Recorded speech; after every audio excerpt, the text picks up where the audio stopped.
Bapak sekalian, terkait dengan mengapa assessment center dipakai, kenapa tidak pakai yang lain?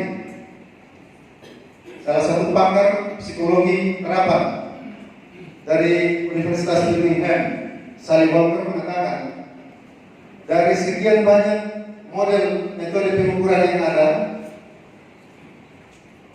assessment center, one sample test, cognitive ability test, dan seterusnya.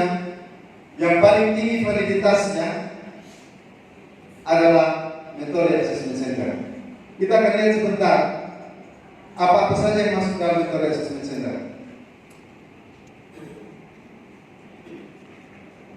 Selanjutnya, dalam konteks tingkat keakuratan sehubungan dengan metode seleksi,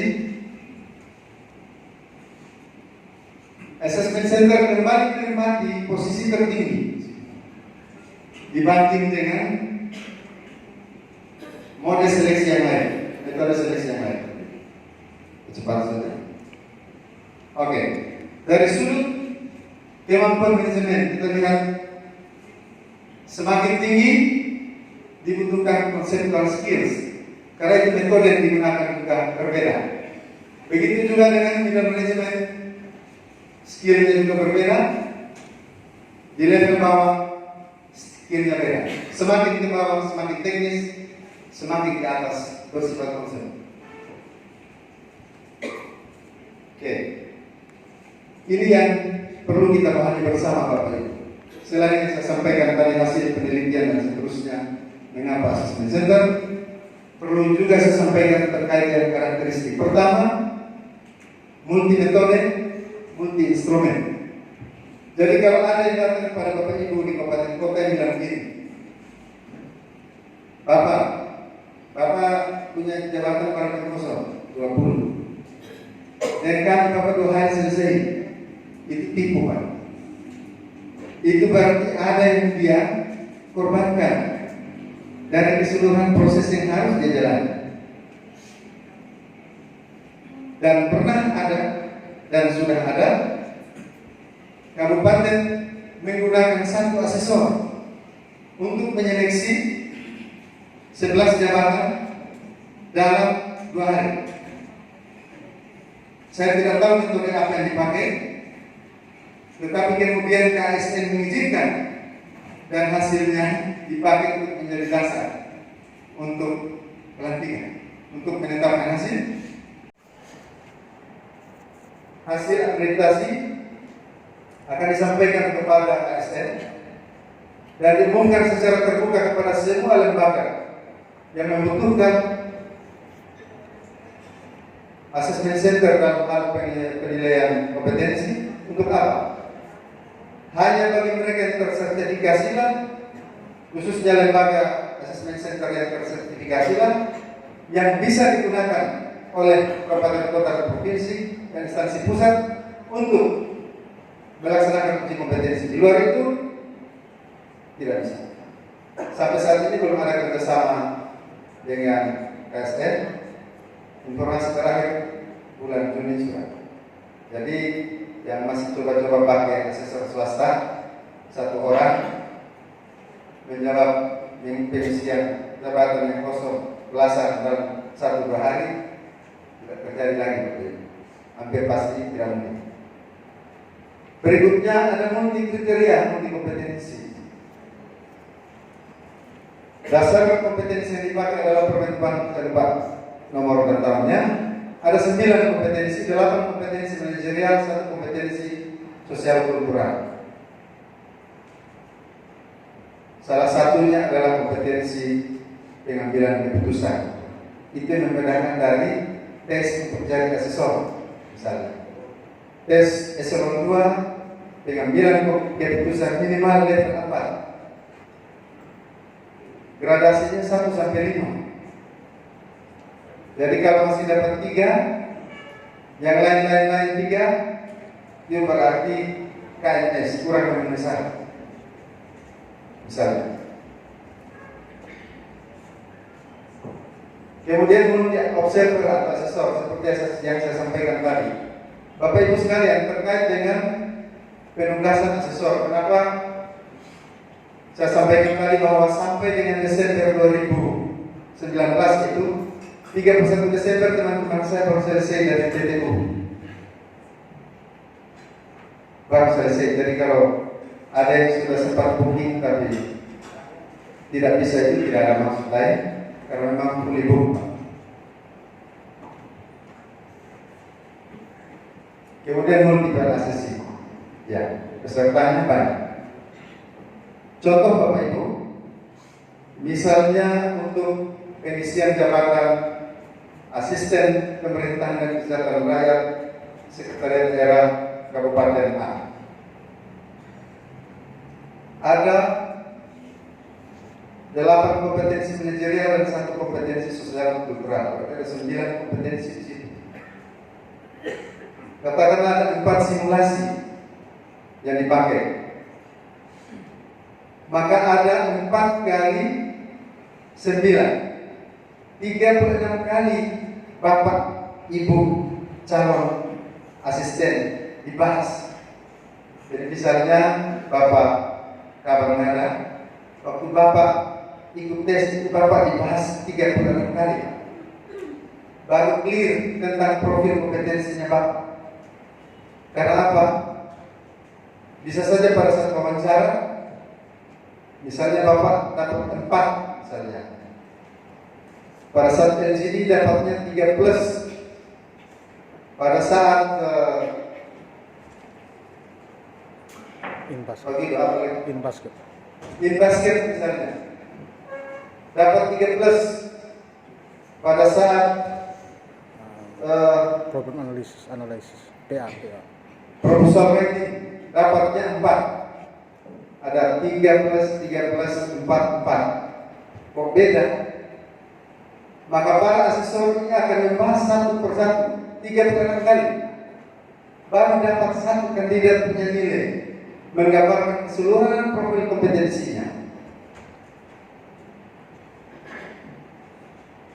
Jadi tidak mudah Bapak Ibu pekerjaan asesmen ini, karena itu harus dipertanggungjawabkan. Pansel akan mengundang untuk coba presentasi kandidat A misalnya. Oh ini Pak, kelebihannya di sini, kelemahannya di sini. Saran penempatannya juga ada Pak. Misalnya kalau untuk pemetaan, yang bersangkutan tidak cukup siap untuk tugas yang bersifat di bawah tekanan berbanyak, kesikapan yang sangat tinggi, dan seterusnya. Kemudian proses integrasi informasi dan data. Katakanlah 4 asesor Bapak Ibu. Asesor A menilai simulasi LGD, asesor B melakukan wawancara terhadap orang yang sama, asesor C melihat hasil proposal writing misalnya. Hal-hal tersebut kemudian diintegrasikan, dipimpin oleh seorang administrator. Dan di situ tidak ada voting Bapak Ibu. Proses pengambilan keputusan terhadap kompetensi seseorang tidak dilakukan voting. Semua berdasarkan argumentasi yang terstruktur berdasarkan fakta dan data yang diambil pada saat proses simulasi dan wawancara dilakukan.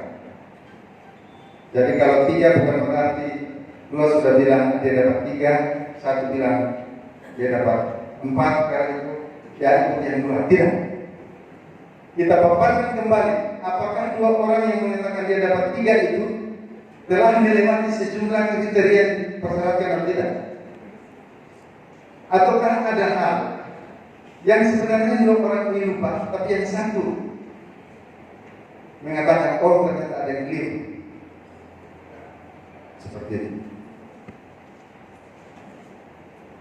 Alat ukur berdasarkan Perkara KN 23/2011 ada 4 Bapak Ibu.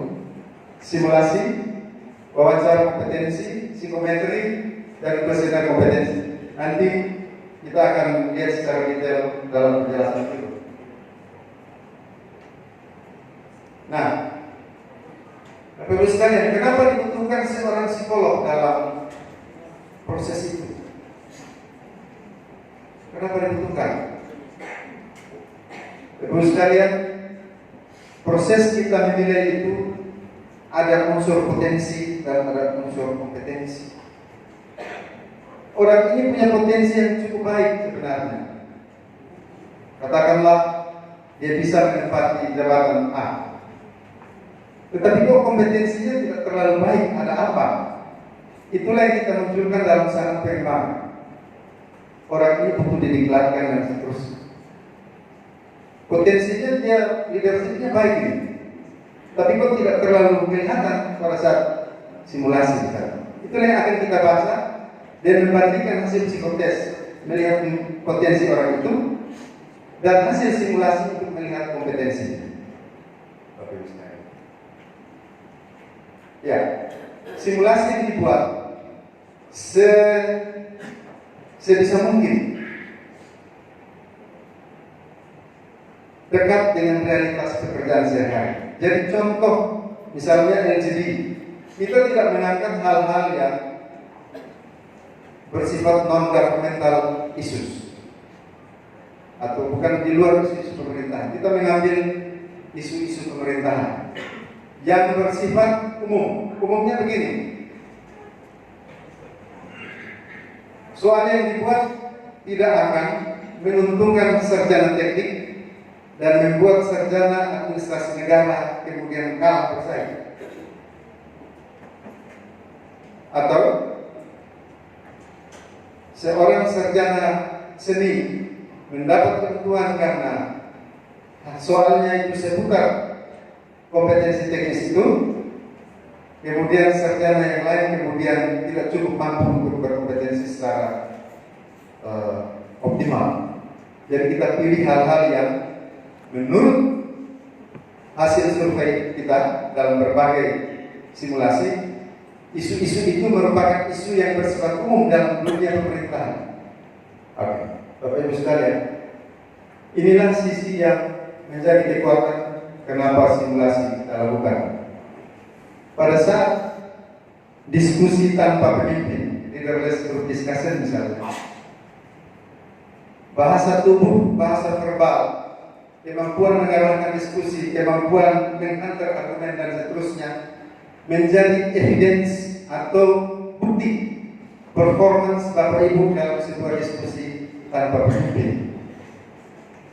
Potret-potret itu Bapak Ibu sekalian kemudian menjadi bahan bagi asesor untuk menentukan di level manakah Bapak Ibu berada dalam kompetensi tertentu. Apakah dalam simulasi tersebut kompetensi kepemimpinan Bapak kelihatan? Apakah dalam simulasi itu teknik pengambilan keputusan yang Bapak ambil sudah berada pada level yang cukup atau masih kurang dan seterusnya. Ya, ini untuk para asesor. Kenapa kita butuh waktu Bapak Ibu? Tidak mungkin soal di Manggarai kami pakai lagi di Sigat, kami pakai lagi di Rote, pakai lagi di mana-mana. Kami menyesuaikan dengan karakteristik. Contoh, soal di Jawa misalnya, itu kan kontinen ya, anggap daratan. Pasar di NTT tidak cukup. Maka kita buat soal yang kira-kira bersifat kepulauan, perbatasan, macam-macam. Kira-kira menyentuh substansi. Seperti penjelasan yang lalu, menggambarkan situasi pemerintahan dan kondisi objektif tempat di mana kita bekerja. Jadi kita siapkan misalnya, karena ini eselon 2 sesuai Permenpan level kompetensinya adalah di level 4. Jadi kita siapkan aspek apa yang mau diukur dan seterusnya. Kemudian siapa? Sesuai surat dari kabupaten misalnya kebutuhan kita untuk open bidding sekda. Maka itu pasti metodenya berbeda dengan uji kompetensi yang lain. Yang akan lebih bobot soal juga akan lebih sulit.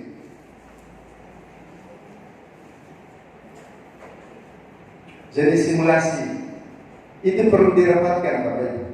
mulai dari buat soalnya, menghitung bobot soal. Ini cocoknya, ini jangan sampai terlalu ringan untuk level eselon 4 misalnya, dan seterusnya. Kita juga butuh Renstra, RPJN dan seterusnya. Jadi asesor turun itu dia punya gambaran. Sebenarnya Kabupaten TTS itu mau mengarah kemana ya? Turun ke Manggarai Barat, jangan sampai berpikirnya tidak ada tentang bidang pariwisata. Tidak mungkin. Karena itu asesor sudah punya pemahaman yang cukup terkait dengan hal-hal seperti itu.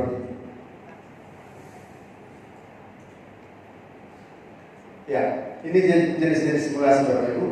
Ada namanya InBasket atau InTray.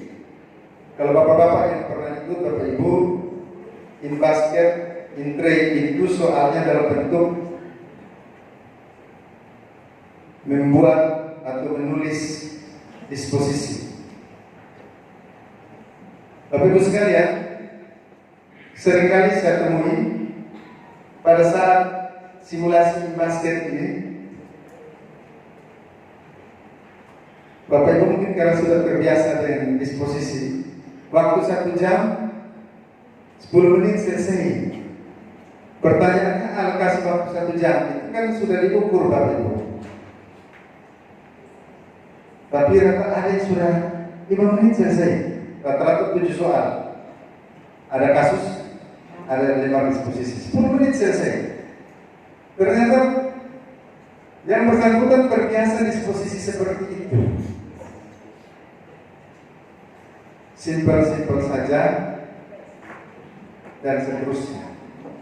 Padahal yang diharapkan dari disposisi adalah sejauh mana asesi tersebut memahami secara utuh persoalan yang diberikan, dan karena itu memberikan direction, petunjuk kepada bawahannya dan seterusnya. Kalau nanti hanya tulis misalnya TL, mungkin terbiasa TL, level kompetensinya juga asesor kasih ya, TL juga.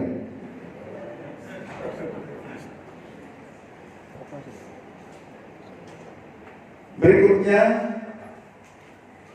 proposal writing. Keren bahasanya, tapi sebenarnya untuk seorang calon eselon 2 katakanlah sudah terbiasa minimal pernah membuat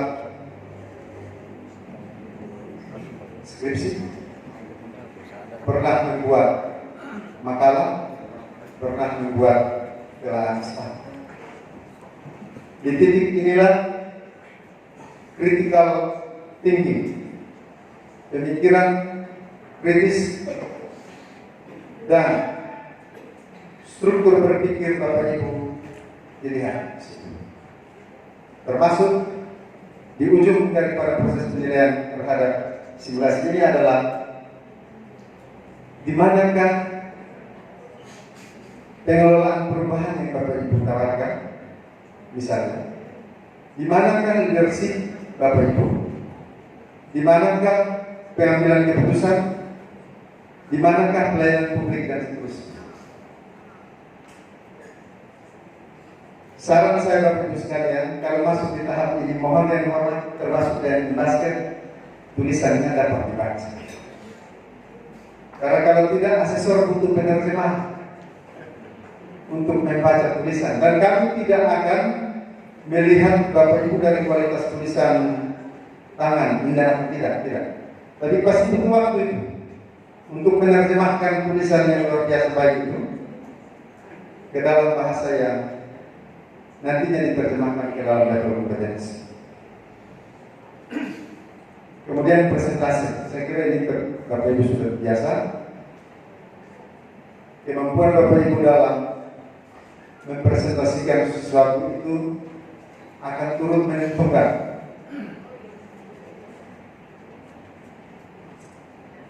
hasil penilaian apakah Bapak Ibu dianggap cakap dan mampu atau tidak. Bicara presentasi juga Bapak Ibu, kadang-kadang kita off konteks. Pendahuluannya terlalu lama. Waktunya 20 menit, di ujungnya langsung kesimpulan. Teknik presentasi kita juga pada akhirnya menentukan langkah kita. Kemudian analisis kasus, ini juga mirip dengan yang tadi Prof. lagi. Bedanya pada kontennya saja. Kemudian LGD, Leaderless Group Discussion atau diskusi kelompok tanpa pemimpin. Ini menarik Bapak Ibu karena di tingkat LGD itulah kemampuan interaksi, kemampuan kepemimpinan, kemampuan pengambilan keputusan secara terang benderang kelihatan. Apakah orang ini pendebat yang arif atau tidak, ataukah yang suka menang sendiri, ataukah bisa merangkum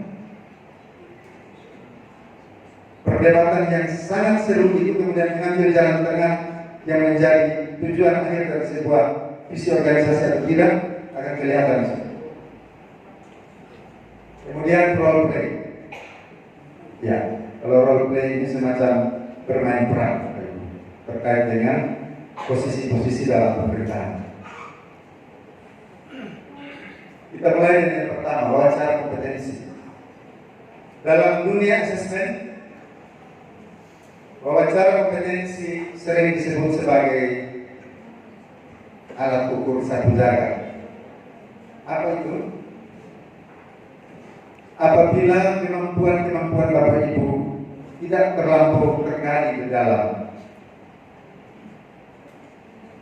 simulasi-simulasi sebelumnya, maka di ujung pelaksanaan wawancara itulah asesor akan berusaha sekuat tenaga untuk mencari hal yang hilang ini. Misalnya di level di simulasi-simulasi sebelumnya, kok kompetensi peringkat bangsanya belum kelihatan. Maka di wawancara itulah asesor akan mencoba menggali kompetensi Bapak Ibu. Pertanyaan-pertanyaan yang dilontarkan bukan yes or no question, tapi pertanyaan-pertanyaan yang bersifat terbuka, mencoba meminta partisipasi jawaban dari Bapak Ibu dari berbagai sudut pandang, juga untuk melihat sejauh mana dan seluas apa kemampuan Bapak Ibu dalam menjawab pertanyaan-pertanyaan itu. Satu catatan Bapak Ibu, sesi ini wawancara kompetensi kita tidak berbicara tentang hal-hal yang akan dilakukan. Kita berbicara tentang hal-hal yang belum dilakukan, yang sudah dilakukan. Jadi misalnya Bapak Ibu akan masuk dalam jabatan Open Bidding Eselon 2, kita tanya, Eselon 3 terakhir di mana Bapak? Saya sekretaris Pol PP. Kita akan cek di situ pernah buat apa saja waktu di Pol PP. Kita tidak akan bertanya apa mimpi Bapak tentang Pol PP. Tidak. Kita bertanya tentang hal-hal yang sudah atau pernah dilakukan. Dari situlah kita akan melihat potret atau profil kompetensi Bapak Ibu.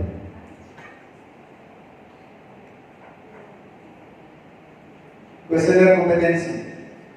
H-2 paling lambat hal ini sudah harus diisi oleh Bapak Ibu. Biasanya difasilitasi oleh teman-teman sekretariat Pansel. Satu hal yang menarik Bapak Ibu, jangan menyuruh staf untuk mengisi barang ini, karena pertanyaan-pertanyaan pada kick-off inilah yang akan menjadi stimulus bagi asesor untuk melanjutkan dan mendalami.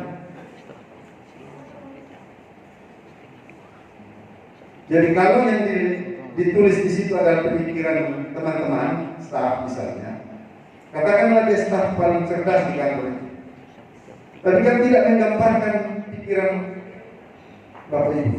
Nanti pada saat pendalaman, apalagi tidak sempat dibaca karena mungkin buru-buru kiri, diam sendiri.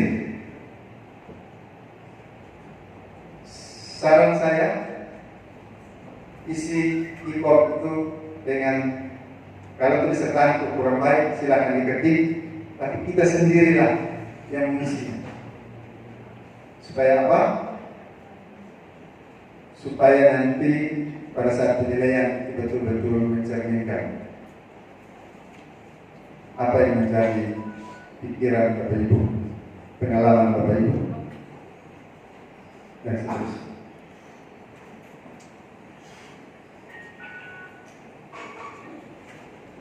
Biasanya di sesi hari pertama itu psikometri. Paling pertama itu psikometri. Di situ akan kelihatan betul siapa kita, kecenderungan kita. Tahan tidak ini jadi Kasatpol PP misalnya. Tahan tidak jadi kepala kalak BPBD yang 24 jam HP-nya tidak boleh mati, yang siap untuk dihubungi. Tahan tidak jadi dia jadi kepala damkar misalnya, kepala kebakaran dan seterusnya.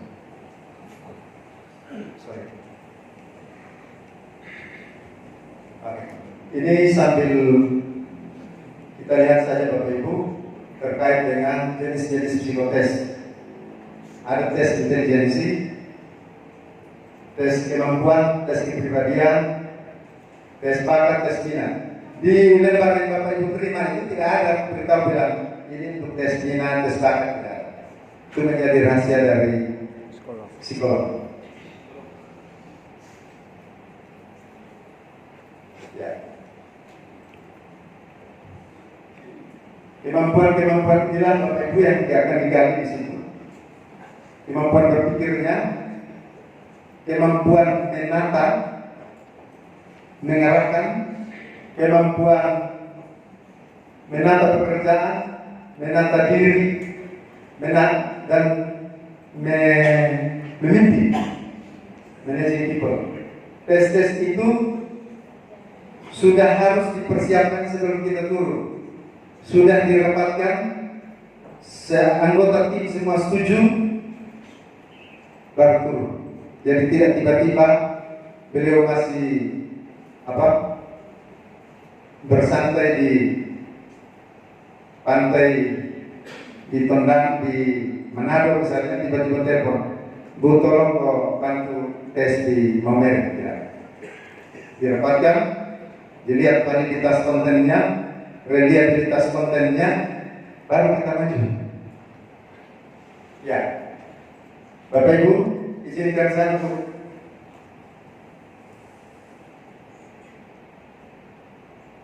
mengajak Bapak Ibu melihat uji kompetensi yang dilakukan oleh pemerintah provinsi sejak 2014 sampai dengan 2019.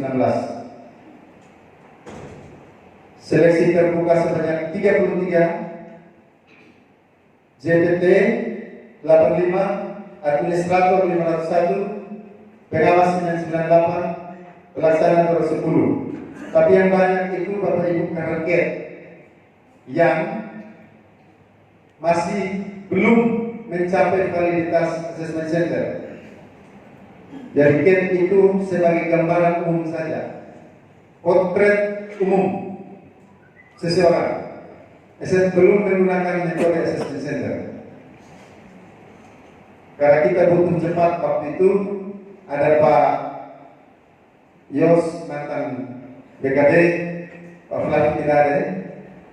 Bapak Ibu ini yang dulu merancang sehingga terjadi tes CAT.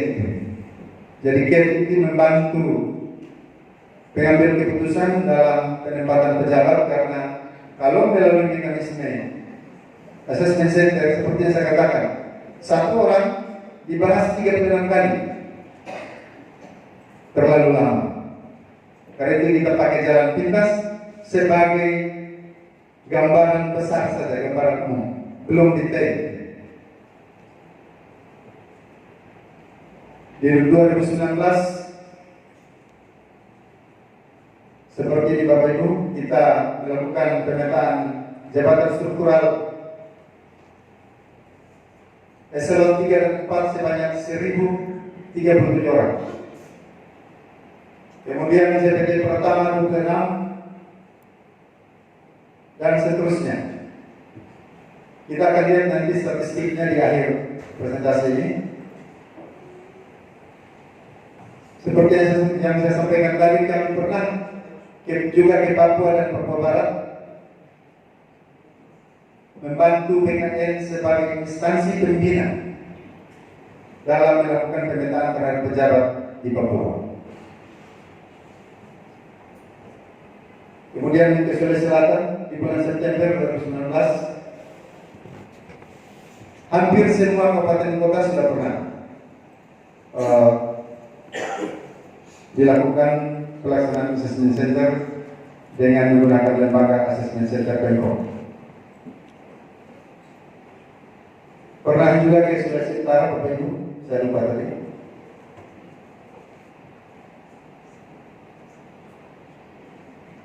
Ya, di luar NTT kita pernah melayani di Papua, Papua Bali, Jawa Timur, Sulawesi Utara, dan Sulawesi Selatan. Total ACC atau PNS yang sudah kita nilai sampai dengan hari ini sebanyak 1.810 ACC. Sebuah jumlah yang cukup untuk dinilai oleh Assessment Center Pemprov yang umurnya belum terlalu lama. Saat ini kita sedang pada tahap pengumpulan data untuk akreditasi. Pada tanggal 6 sampai 8 April, tim akreditasi dari BKN akan datang untuk melihat kelayakan lembaga assessment center pemerintah provinsi. Apakah masuk akreditasi A, B, atau C? Selama ini BKN belum melakukan kegiatan akreditasi, karena itu semua lembaga ini masih bergerak, belum ada stempelnya. Apakah stempelnya A, B, atau C? Nanti sesudah bulan Juni Bapak Ibu akan mendapat pengumuman resmi dari BKN apakah assessment center pemerintah provinsi masuk kategori apa, dan kalau itu layak atau tidak untuk melaksanakan assessment. Seperti itu. Dari sudut SDM, Bapak Ibu, perlu saya sampaikan pula bahwa asesor SDM aparatur Pemprov itulah entitas terbesar di Indonesia Timur dengan 27 orang, paling banyak. Kebetulan waktu tes dulu paling banyak lulusnya dari entitas itu lah. Saya lihat ada kabupaten kota yang kirim peserta tapi gagal mengikuti tes masuk. Beberapa kabupaten kota mencoba untuk mengirim tapi tidak juga. Sebagai catatan Bapak Ibu, untuk kabupaten kota boleh memiliki asesor SDM aparatur maksimal 10, provinsi maksimal 30. Ada rumusnya dalam Permenpan itu. Saya juga berharap bahwa Bapak Ibu, para stakeholder tempat ini, kalau mempunyai anggaran atau mempunyai keinginan untuk bisa mendapatkan jabatan fungsional asesor SDM aparatur, silakan menghubungi BKN untuk ikut seleksi. Sesudah seleksi nanti akan ada diklat. Sesudah diklat akan ada uji kompetensi untuk kemudian yang bersangkutan boleh atau tidak melakukan assessment. Ya, Bapak-Ibu sekalian, inilah satu dua catatan terkait kendala. Yang pertama, anggaran. Dalam beberapa kesempatan Bapak-Ibu, ketika kami berkonsultasi atau teman-teman dari kabupaten kota datang ke Pemprov, yang terjadi adalah anggarannya ada yang tidak memadai. Contoh, jabatan yang lowong 10, tapi anggaran yang disiapkan untuk asesor hanya 5. Waktu yang disiapkan hanya 3 hari.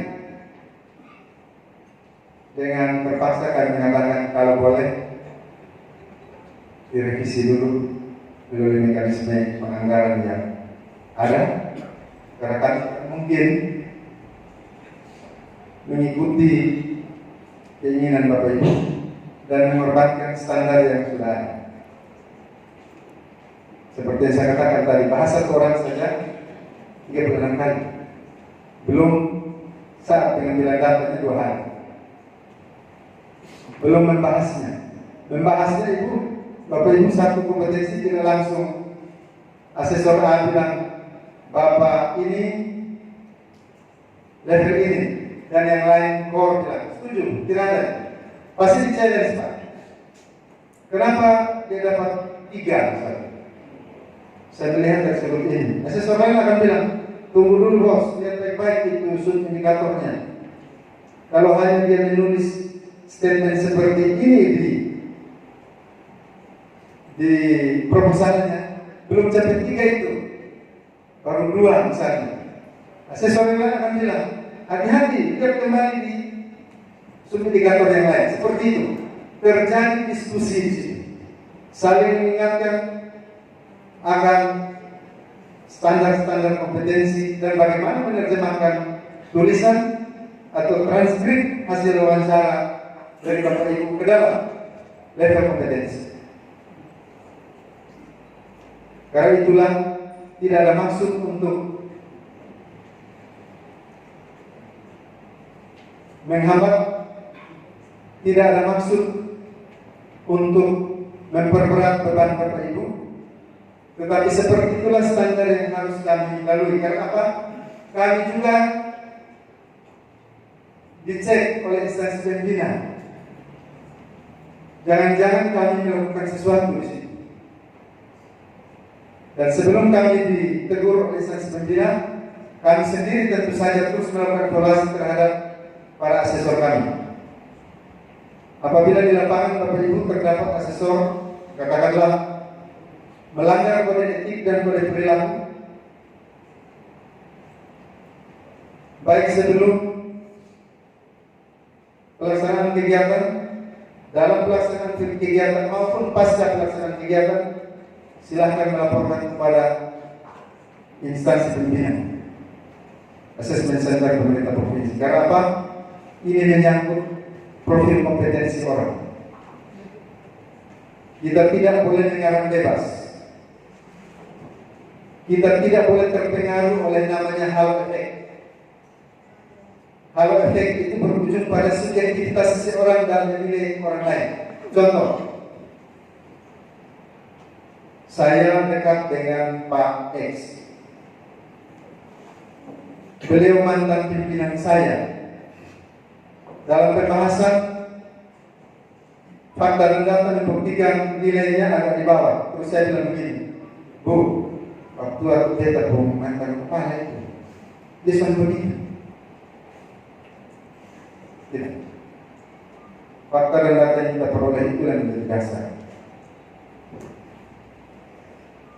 Karena itu sebelum kita membentuk tim, para asesor itu ditanya dulu satu persatu oleh administrator. Dari 20 atau 30 nama asesi atau calon pejabat yang akan diuji, siapakah yang memiliki konflik kepentingan dengan Bapak Ibu asesor? Ditanya. Disitulah kita mengaku, Bapak ini kami satu alumni, Bapak ini dulu mantan atasan langsung saya. Itu langsung berubah lagi jadwal. Minimal dia tidak diperkenankan untuk mewawancarai yang bersangkutan. Dan sebisa mungkin yang bersangkutan tidak masuk dalam tim, dan kita ganti tim. Karena konflik kepentingan pasti ada. Tugas kita meminimalisir. Pertama, kedua, konflik kepentingan itulah yang mau kurangi melalui penempatan asesor, multi asesor itu. Kalau saya tiba-tiba mengangkat dirinya Bapak Sekda Sumba Timur, 4 semua sesuai standar kompetensi. Tapi asesor yang lain mengatakan, sorry bos, beliau tidak sampai, atau beliau lebih. Kalau kita beda sendiri, ketahuan pasti ada apa. Itulah fungsi multi asesor. Jadi kalau datang satu orang di kabupaten Bapak Ibu menawarkan jasa, terserah Bapak Ibu.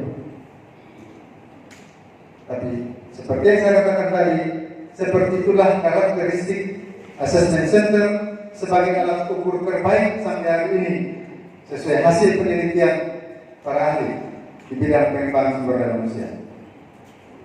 Berikutnya terbatasnya jumlah asesor. Sepertinya 27 orang banyak.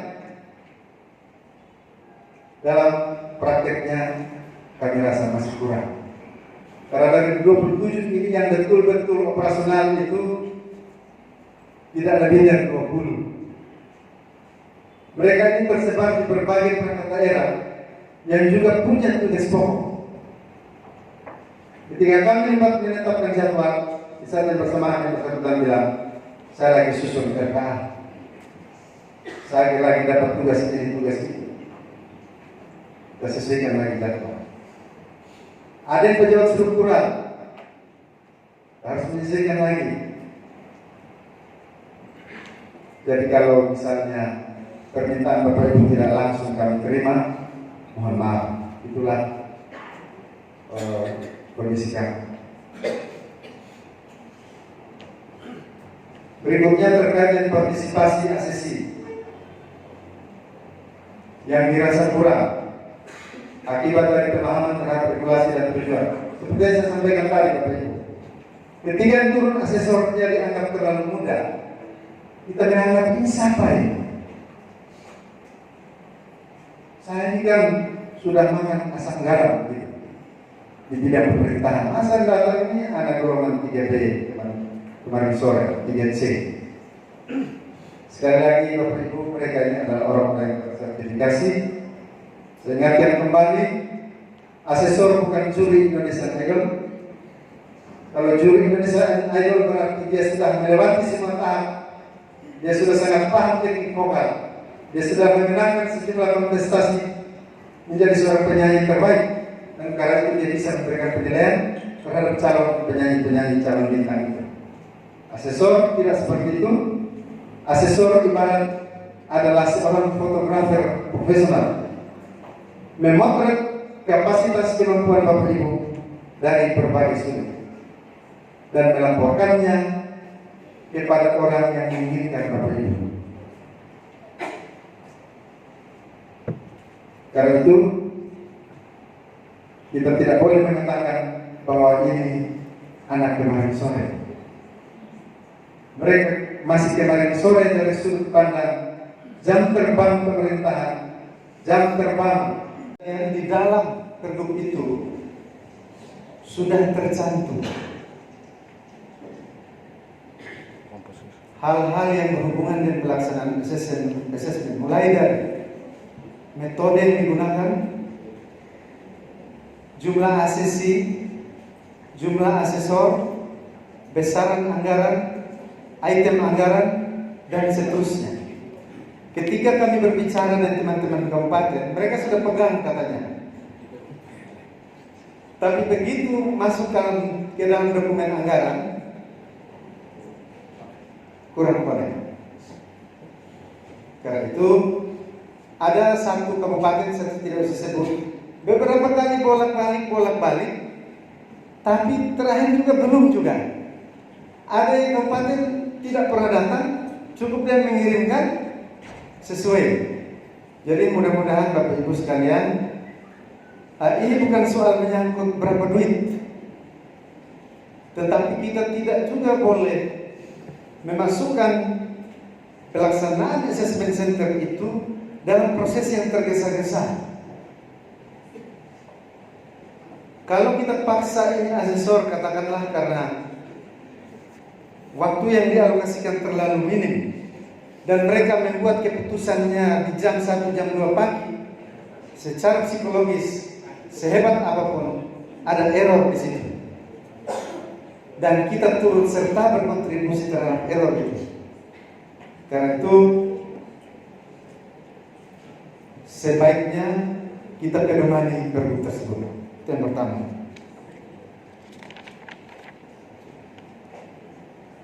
Terkait partisipasi asesi, Bapak Ibu sekalian, perlu saya sampaikan bahwa sejatinya analogi saya tadi, asesor adalah seorang fotografer.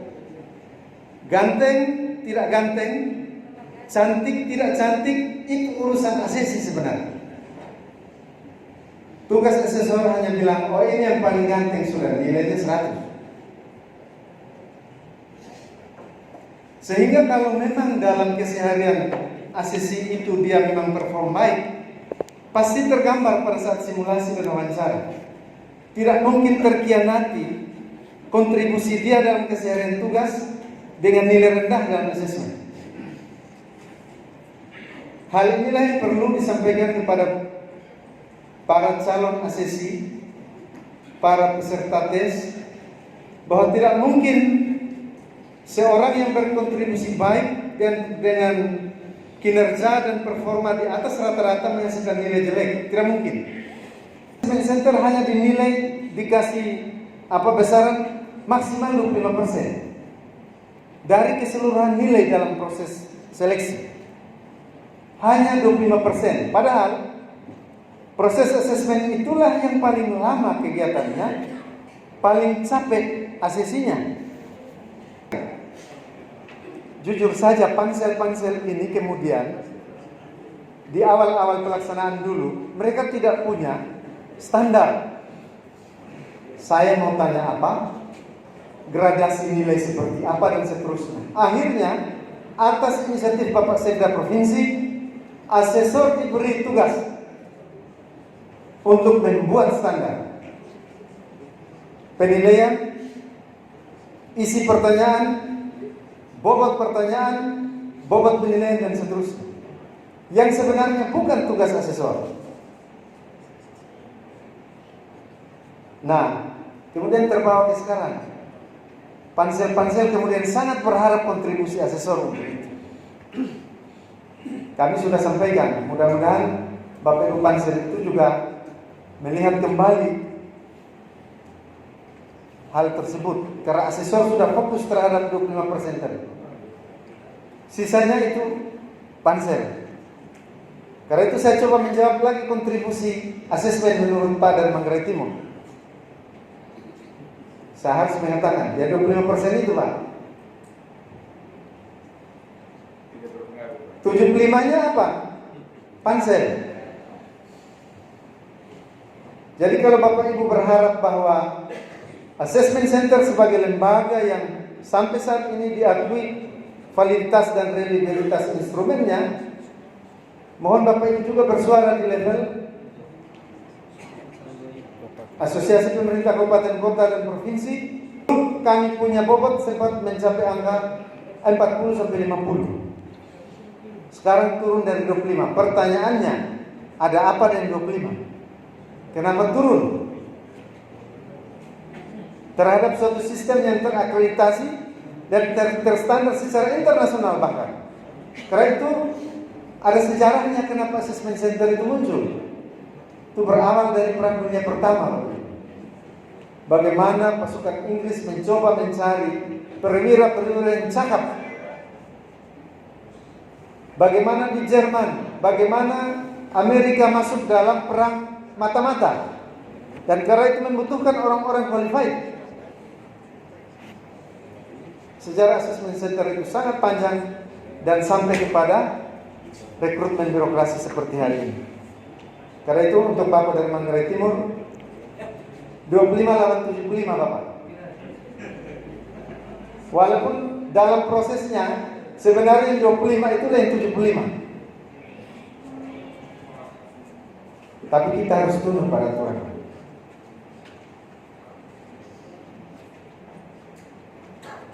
Untuk Mama asisten dari Kabupaten Kupang. Saya kira ada 1-2 pertanyaan yang sudah saya sampaikan, jawaban yang sudah saya jawab, yang sudah saya sampaikan. Ada contoh menarik di satu kabupaten, tidak usah saya sebut. Ada asesi yang sangat luar biasa, yang dalam pandangan orang dia tidak masuk dalam hitungan katakanlah PPK. Tapi dalam asesmen dia luar biasa, tampil dengan sangat luar biasa, jauh di atas rata-rata peserta. Dan itu menjadi kekuatan penekan dan pendorong kepada PPK untuk kemudian yang bersangkutan akhirnya dilantik dan jabatan. Jadi cerita baik ini juga perlu disampaikan kepada saudara-saudara kita di kabupaten kota bahwa hasil asesmen sejatinya tidak akan mengecewakan para peserta sepanjang yang bersangkutan betul-betul fight, tampil semaksimal mungkin. Jangan sampai sudah punya pretensi tertentu pada saat memasuki ruang asesmen. Contoh, ikut psikotes waktu lihat matematika angka-angka itu, dia mulai sudah ini apa lagi, semua sudah. Akhirnya hasilnya semua juga maksudnya. Begitu Bapak Ibu. Jadi sampaikan salam kepada Bapak Ibu di kabupaten kota. Kalau ikut asesmen tidak usah ikut ramai. Kalau ikut ramai capek. Pastikan ikut yang berikan yang terbaik. Karena PPK tidak menutup mata fisiknya, mata batinnya dan nurani. Pasti. Karena ada kejadian Pak, ada contoh. Bukan tidak ada contoh. Orang dengan performa yang begitu baik akhirnya dilantik dalam jabatan. Saya yakin PPK itu akan terngiang-ngiang di telinganya, akan terpatri dalam pikirannya bahwa ada orang namanya Pak A itu memang orang luar biasa. Berikut terkait dengan asesor di kabupaten kota. Bapak Ibu sekalian, setiap tahun BKN membuka peluang untuk seleksi asesor. Sekalian menjawab pertanyaan Bapak Frans dari Manggarai. Jadi mungkin di DPA mumpung masih bulan Maret Pak, masih ada waktu untuk anggarkan di DPA untuk tahun 2021. Kabupaten maksimal 10 asesor Pak. Maksimal. Kalau provinsi 30, ada dia punya rumus untuk dapat angka-angka itu. Berikut untuk Bapak Sekda TTS. Separuhnya sudah jawab terkait dengan kemampuan kuota asesor, bahwa batas maksimal kontribusinya dalam suatu proses seleksi 25%. Berikutnya terkait dengan bagaimana asesor membantu pansel. Karena itulah asesor membantu selama ini dan akan terus membantu dengan harapan suatu waktu nanti semua pansel kabupaten kota termasuk seperti di provinsi betul-betul mandiri dan siap dengan pembobotan yang pasti tanpa adanya masukan lagi dari asesor. Asesor memberikan saja. Karena memang pansel itu kewenangannya di level bidang, Bapak. Jadi pansel tidak bertanya tentang apa yang sudah dilakukan, tapi pansel biasanya bertanya tentang apa yang sedang dan akan dilakukan. Visi terutama. Dan bagaimana membumikan visi itu.